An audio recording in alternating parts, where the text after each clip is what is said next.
Welcome to Living Life and Love. I'm your host, Mark Braxton from Raleigh, North Carolina. This is a global vitiligo awareness and education podcast. You will hear the true and authentic stories from people living with vitiligo. You'll also hear from their loved ones, medical professionals, licensed mental health therapists, relationship counselors, global vitiligo support foundations and organizations, community leaders, and so much more. Sit back and enjoy living life and love. Once again, I'm your host, Mark Braxton from Raleigh, North Carolina. Welcome to Living Life and Love. I'm your host, Mark Braxton from Raleigh, North Carolina. So today I want to talk briefly about vitiligo awareness and advocacy. And with the advocacy, the big part that I want to talk about is education. Here in North Carolina, we recognize that June is Vitiligo Awareness Month, but we also like to add on to that and education, because we know a lot of people are aware of vitiligo. They know what it looks like. They understand it does affect the person, but sometimes the people in the general public are not educated about vitiligo and how it truly impacts us as people who live with the condition. And I say condition right now because I'm talking to the general public, but there are times I will say disease. And just part of the education, about vitiligo, when we say disease, we're talking about an autoimmune disease that is not contagious. That's the key. It is not contagious. It is an autoimmune disease that forces pretty much our immune system to attack our melanocytes, which gives us our color. And once those melanocytes die, then what you're going to see, the results will be the white patches on our skin. And that can happen in any part of the body, in any person around the world, and at any time in your life. So that's pretty much what vitiligo is.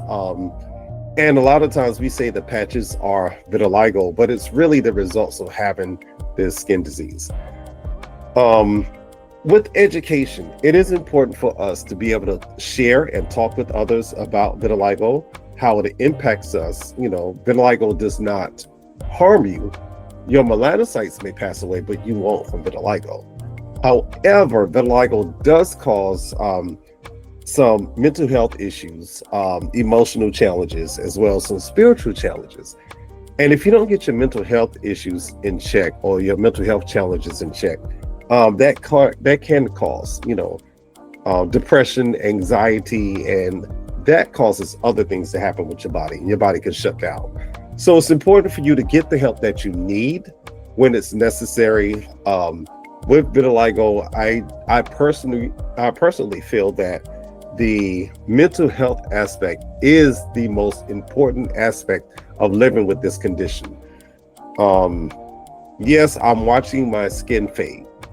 Every day I'm watching it fade. I have a new spot in the corner of my eye. I have more spots on my neck that's creeping up into my chin. I have another spot that just falls on the top of my head, and it's gray in this area, but it's also thinning, not just from old age, but also from having vitiligo. And these things happen, sometimes people think, vitiligo is just one thing. And it's many different things, in terms of the different types of vitiligo. There's not just one type. It's not just two types or three types. There's at least 8 different identified types. And on another podcast, I'll talk about some of those different types of vitiligo and how it impacts us as people.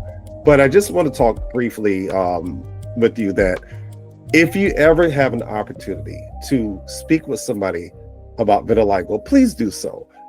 It is important for you to learn as much as you can.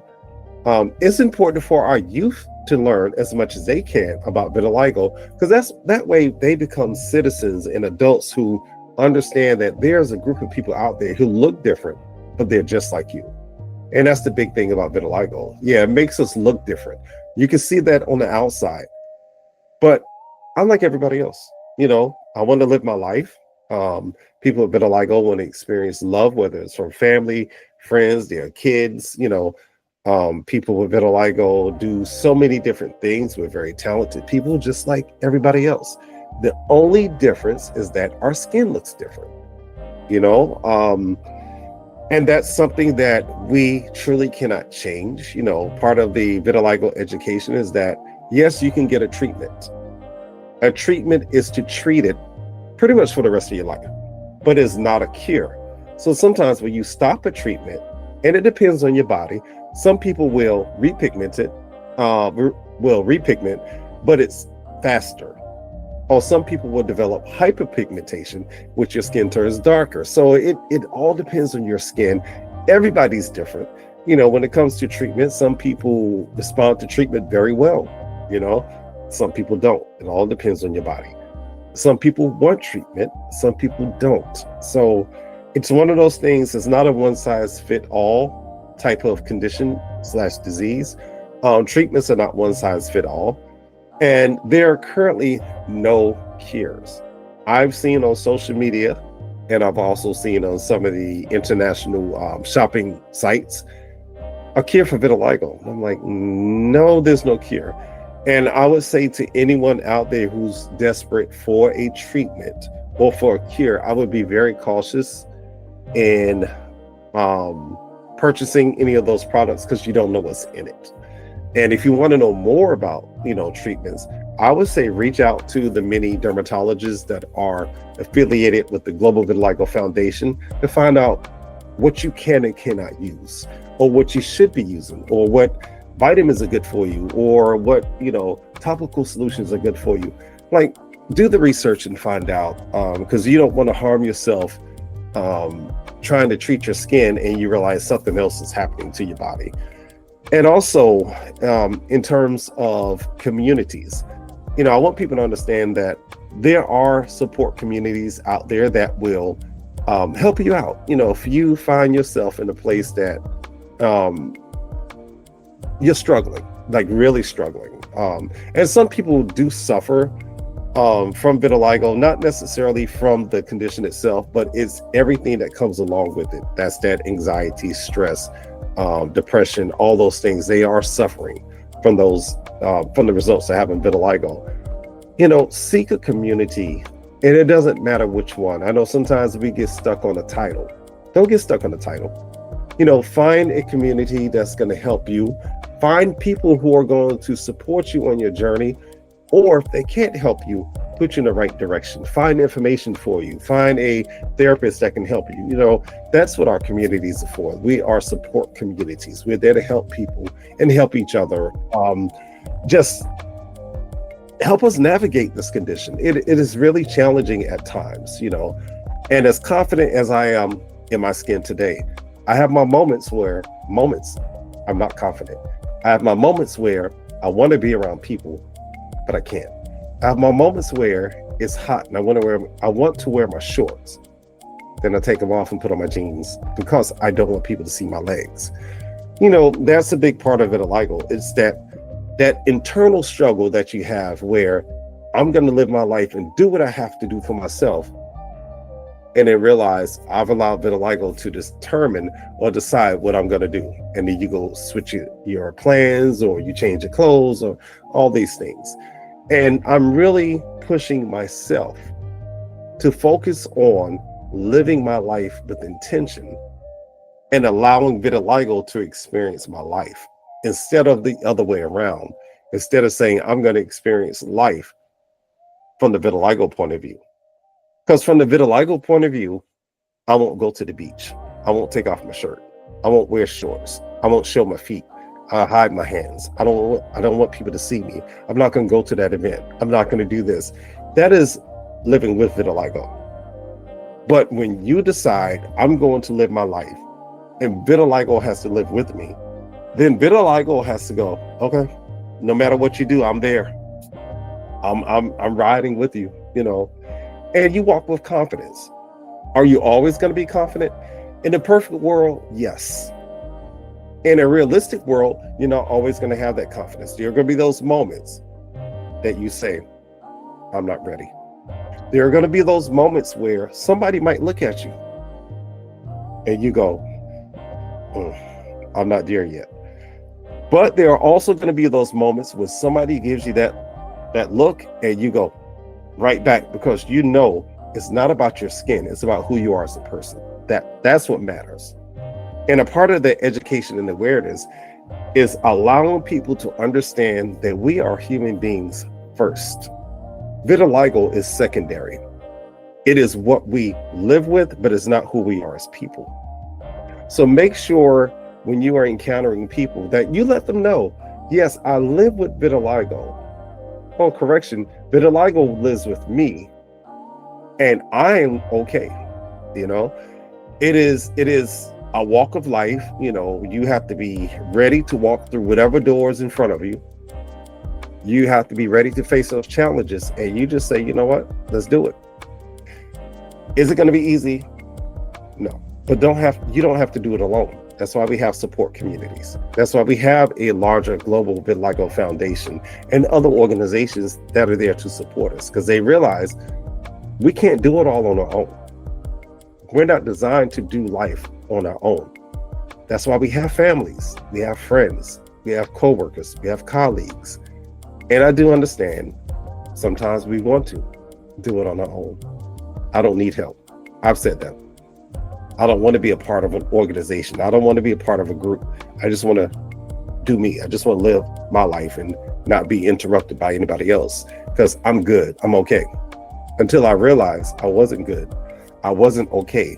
I needed the community. You know, I am an introvert for the most part. I do like to have my personal time, my quiet time, my time away from everybody. But then I also like to have my time when I'm with people and I can laugh and share and joke and have fun with others. That's the importance of a community.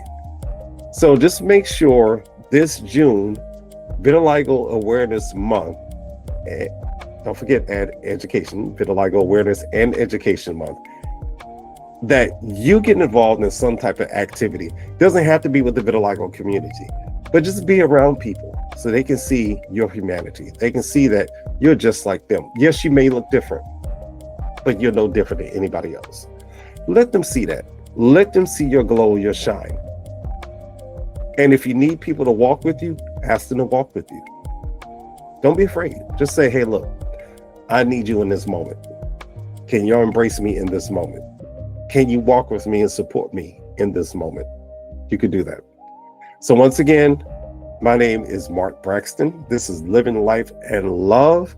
And I'm from Raleigh, North Carolina. And we are talking about, I say we, me and Vitiligo, we're talking about Vitiligo Awareness and Education Month, and really focusing on education. So I'll be back a little bit later, maybe later in the week or next week, with another podcast to talk about the different types of vitiligo. And that's important, so stay tuned. Once again, you've been listening to Living Life and Love with your host, Mark Braxton from Raleigh, North Carolina. Y'all take care. Peace. This is the life I live with the skin I reside in. I travel without hesitation, regardless of my predetermined destination. You may ask, where can one with such marble skin blend in? The answer is simple: wherever my skin makes a spectral light bend. Never will I ever again allow the world's hollow whispers make me feel bad about my spots. I'll never again yield to vitiligo's pressure or allow tranquility in my life to stop. I've learned to live my life for me and not live my life for vitiligo. From sunset to moonrise, it knows I'm in full control. I don't suffer from vitiligo because of the changes happening on my skin. Depression, anxiety, and stress are the things that brings the struggle quite often. I'm still God's work of art. I'm His perfect masterpiece, quietly revealing the hidden man that I've locked deep inside of me. So in the quiet moments, I remind vitiligo that it's a part of my humanity. So before it moves another inch, it must quietly alert me. That itch I can't explain is when my color starts to disappear. It's not a spot on top of my skin, it's an area where the melanin is no longer here. Rest in peace to the melanocytes that lost the battle that was inside of me. My color may disappear, but I know my value and my self-identity. So before you pass judgment about how I live my life in my Neapolitan skin, take a moment and talk to me to learn about the skin and the man that resides within.